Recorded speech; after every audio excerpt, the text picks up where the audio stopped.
Hello everyone, this is Suman Gupta. Welcome you back to my channel Celestial Tutors. In this video, we are going to work on exercise 6.2 of chapter Lines and Angles. इस exercise की problem को solve करने के लिए हम इन theorems को use करने वाले हैं. फर्स्ट थ्योरम क्या कहती है? The lines which are parallel to the same line are parallel to each other. For example, ये दो लाइंस हैं A एंड B. हमें नहीं पता कि ये पैरेलल है या नहीं, but if there is another line C, और अगर हमें ये पता है कि line A is parallel to line C and line B is parallel to line C, ये दोनों lines A and B C के पैरेलल हैं, तो ये आपस में भी पैरेलल होंगी, राइट? तो this is what the theorem says, lines which are parallel to the same line are parallel to each other. और नेक्स्ट हम यूज करेंगे converse of corresponding and alternate angles axiom. अभी तक हमने पढ़ा है कि जब दो लाइंस पैरेलल होती हैं और उनको एक ट्रांसवर्सल लाइन कट करती है तो कॉरस्पॉन्डिंग एंगल्स और ऑल्टरनेट एंगल्स इक्वल होते हैं, राइट?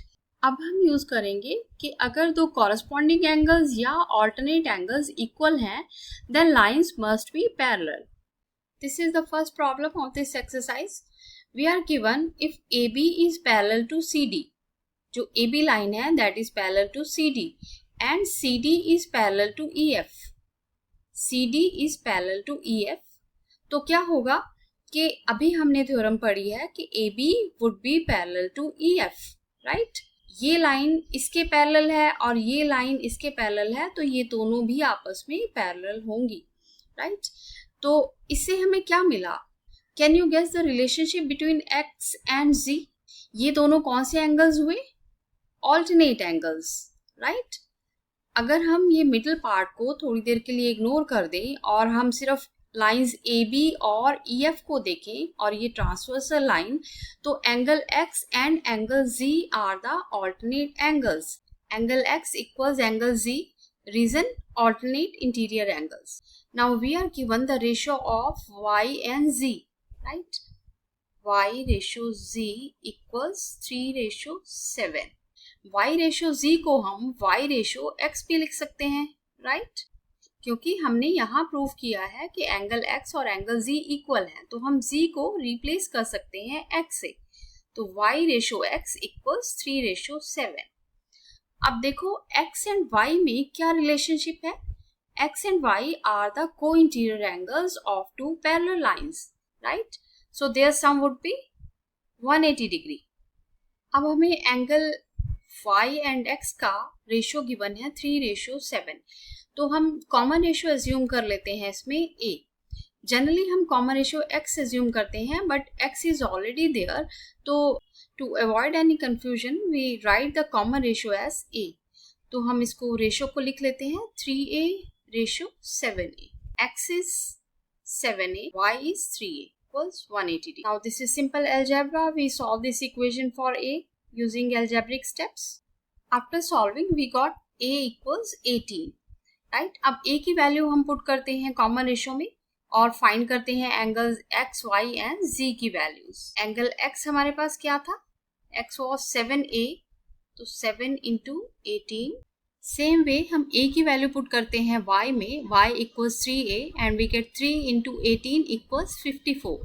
तो हमें एंगल X और एंगल Y की वैल्यूज क्या मिलती हैं? 126 and 54. Angle Z equals X और X क्या है? 126. And we got all the three angles. In this second problem, we are given that AB is parallel to CD and EF is perpendicular to CD. AB और CD दो parallel lines हैं and EF जो है that is perpendicular to CD. Perpendicular का मतलब होता है 90 degree angle. And also we are given angle GED equals 126. This whole angle is given 126. Right? And we need to find angle AGE. अब देखो angle AGE ये angle रहा. Can you see any relationship between angle AGE and GED? अगर आप ध्यान से देखो तो ये दोनों लाइंस पैरेलल लाइंस हैं and this GE is transversal line. तो ये दोनों एंगल्स कौन से एंगल्स हुए? Alternate angles, alternate interior angles. तो ये दोनों एंगल्स इक्वल होंगे। नेक्स्ट हमें क्या फाइंड करना है? Angle GEF। GEF फाइंड करना बड़ा ही इजी है, हमें ये वाला पार्ट फाइंड करना है, ओनली दिस पार्ट।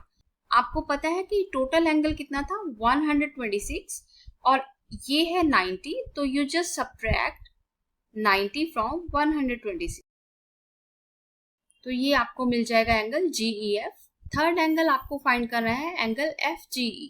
ये रहा angle FGE, right.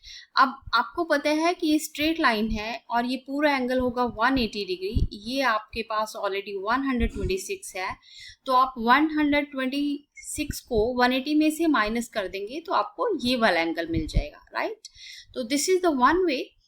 Another way is कि अगर ये परपेंडिकुलर है FE, तो ये एंगल भी 90 होगा, राइट। और अब आप FGE as a triangle use करके ट्रायंगल एंगल सम प्रॉपर्टी लगा सकते हैं। एंड सिंस दिस इज 90, तो बाकी दोनों एंगल्स का सम भी 90 होगा। ये आपके पास है 36 ऑलरेडी, और ये एंगल कैसे मिलेगा हमें? You just subtract this from 90 degree.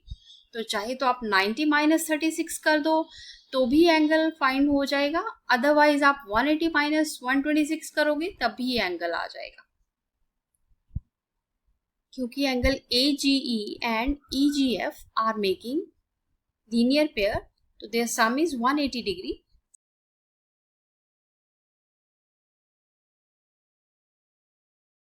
तो इस तरह से हमने तीनों एंगल्स फाइंड कर लिए। Next, in this third problem, we are given that lines PQ and ST are parallel. This PQ and ST lines are parallel lines. Angle PQR, ये जो angle है, this is given 110, and RST, this angle is 130. And we need to find angle QRS. हमें ये वाला angle find करना है। अब आप देखोगे कि यहाँ पर ये जो दो लाइंस है PQ and ST, these are given parallel, but अभी तक ये किसी सिंगल ट्रांसवर्सल लाइन से कनेक्टेड नहीं है। तो unless they are connected with a single transversal line, हम लोग कॉरस्पॉन्डिंग एंगल्स या ऑल्टरनेट एंगल्स इन कॉन्सेप्ट का यूज नहीं कर पाएंगे। That indicates we need to draw some construction. तो उसके लिए हम एक पैरेलल लाइन ड्रॉ कर लेते हैं यहाँ पर, passing through R and parallel to both the lines PQ and ST. अब बच्चों देखो, यहाँ इस पॉइंट R पर तीन एंगल्स बन रहे हैं। मैंने इन तीनों एंगल्स को एंगल 1, 2 एंड 3 नेम दे दिए हैं टू मेक इट सिंपल, क्योंकि ये दोनों लाइंस पैरेलल हैं, PQ and AR, these are parallel lines. तो ये दोनों एंगल्स कौन से हुए? को इंटीरियर एंगल्स, राइट। तो यहाँ से हम एंगल 1 फाइंड कर सकते हैं easily, 180 minus angle PQR। Angle 1 हमें मिलता है 70 डिग्री। सेम कॉन्सेप्ट हम यूज करेंगे टू फाइंड एंगल 2। आप देखोगे कि एंगल 2 और angle RST, these two are the co interior angles of these parallel lines, right. Angle 2 को भी आप इसी कॉन्सेप्ट को यूज करके फाइंड कर सकते हो, क्योंकि दोनों को इंटीरियर एंगल्स हैं, दोनों का सम 180 होगा। तो angle 2 would be 180 minus 130 equals 50 degree. अब देखो एंगल 1 एंड 2 हमें मिल गए हैं, तो we can easily find angle 3 using the concept of straight angle, क्योंकि AB is a straight line और स्ट्रेट लाइन पे ये तीनों एंगल्स का सम कितना होगा? 180। एंगल 1 और 2 की वैल्यूज पुट करके हम एंगल 3 फाइंड कर लेते हैं, और हमें एंगल 3 की वैल्यू मिलती है 60 degree. This is the required angle QRS। तो यहाँ हम लिख लेते हैं angle QRS equals 60 degree. Okay, let's look at this next problem number 4. This is also very easy. We are given that AB is parallel to line CD. This APQ is given 50 degree. ये angle 50 degree है, and angle PRD, ये वाला जो angle है, this is given 127। हमें x और y की value find करनी है। अब देखो बच्चों, x और 50 में आपको कोई रिलेशन नजर आ रहा है? These two are parallel lines. AB and CD is a parallel line, right? And this is a transversal line. तो ये दोनों एंगल्स कौन से हुए? ये एंगल और ये वाला एंगल कौन से हुए? Alternate interior angles. तो these must be equal. तो हम लिखेंगे angle x equals angle APQ, reason alternate interior angles. And we got angle x equals 50 degree. Next हमें फाइंड करना है एंगल y. अब आप देखो कि ये एंगल एंड दिस एंगल, इन दोनों एंगल्स में क्या रिलेशनशिप है? ये दोनों लाइंस पैरेलल लाइंस हैं, राइट? और पी आर को हम ट्रांसवर्सल लाइन मान लेते हैं. तो ये दोनों एंगल्स कौन से हुए? Again these are alternate interior angle. तो हम यहाँ लिखेंगे angle A P R equals 127. Reason alternate interior angles. अब देखो कि एंगल ए पी आर जो है वो दो पार्ट से मिलके बना है, 50 एंड y. तो हम यहाँ ए पी आर को रिप्लेस कर देते हैं. 50 plus Y equals 127 and y हमें यहाँ से मिल जाता है 127 minus 50 equals 77 degree. So this was so easy. Next, in this question number 5 we are given that PQ and RS are two mirrors. ये जो PQ एंड RS हैं, ये दो मिरर्स हैं. They are placed parallel to each other. And incident ray AB, ये एक incident ray है, ये एक रे आ रही है जो स्ट्राइक करती है इस मिरर पे एट पॉइंट P, और स्ट्राइक करने के बाद ये रिफ्लेक्ट होके इस पाथ पे आ जाती है वापस BC पे. देन अगेन इस मिरर पर, जो मिरर RS है, इस पे ये स्ट्राइक करती है एट पॉइंट C. तो इस मिरर के लिए ये वाली लाइन कौन सी हो गई? इंसिडेंट रे, क्योंकि यहाँ पर आ रही है, रिसीव हो रही है. एंड इंसिडेंट रे after striking gate reflected along the path CD, और स्ट्राइक होने के बाद ये CD पाथ के अलोंग रिफ्लेक्ट कर जाती है, राइट? तो इस मिरर के लिए ये हो गई इंसिडेंट रे, ये हो गई रिफ्लेक्टेड रे, राइट? और इस मिरर के लिए ये हो गई इंसिडेंट रे और ये हो गई रिफ्लेक्टेड रे. तो इस प्रॉब्लम के लिए हम थोड़े से फिजिक्स के कॉन्सेप्ट भी यूज करेंगे. अब देखो बच्चों, ये दोनों जो मिरर्स हैं they are placed parallel to each other, right? तो आपको पता है मिरर्स की प्रॉब्लम्स के लिए हम एक नॉर्मल भी ड्रॉ करते हैं. Normal means perpendicular. तो एक ये नॉर्मल ड्रॉ कर लिया परपेंडिकुलर, एक ये परपेंडिकुलर ड्रॉ कर लिया. And perpendicular means these are making 90 degree angles. अब आप देखो कि ये दोनों लाइंस पैरेलल हैं, ये दोनों मिरर्स पैरेलल हैं, तो इनके जो नॉर्मल्स होंगे, जो परपेंडिकुलर्स होंगे, वो भी आपस में पैरेलल होंगे. इन परपेंडिकुलर्स को मैं नाम दे देती हूँ P1 एंड P2. अब देखो AB is an incident ray, right? तो इंसिडेंट एंगल कहाँ बनेगा? इंसिडेंट रे और परपेंडिकुलर के बीच में ये जो एंगल हो गया, this is angle of incidence. तो इसको हम एंगल 1 दे देते हैं. The angle made between reflected ray and normal is called angle of reflection, right? इस एंगल को हम एंगल 2 लिख देते हैं. एंगल ऑफ इंसिडेंस को हमने 1 लिख दिया, एंगल ऑफ रिफ्लेक्शन को हमने 2 लिख दिया. लाइट के चैप्टर में आपने पढ़ा है कि angle of incidence equals to angle of reflection always. So using that concept हम यहाँ क्या लिखेंगे? Angle 1 is equal to angle 2, right? But before explaining it further, हम यहाँ थोड़ा सा एक्सप्लेन कर देते हैं कि हमने परपेंडिकुलर्स ड्रॉ किए हैं और एंगल ऑफ इंसिडेंस कैसे इक्वल हुए एंगल ऑफ रिफ्लेक्शन के, ये सभी एक्सप्लेन कर देते हैं. तो हम यहाँ लिखते हैं angle 1 equals angle 2 by the law of reflection. और इसी तरह से हमारे पास यहाँ ये दो एंगल्स हैं, इन एंगल्स को भी हम लेबल कर देते हैं angle 3 and angle 4. Angle 3 is angle of incidence and angle 4 is angle of reflection.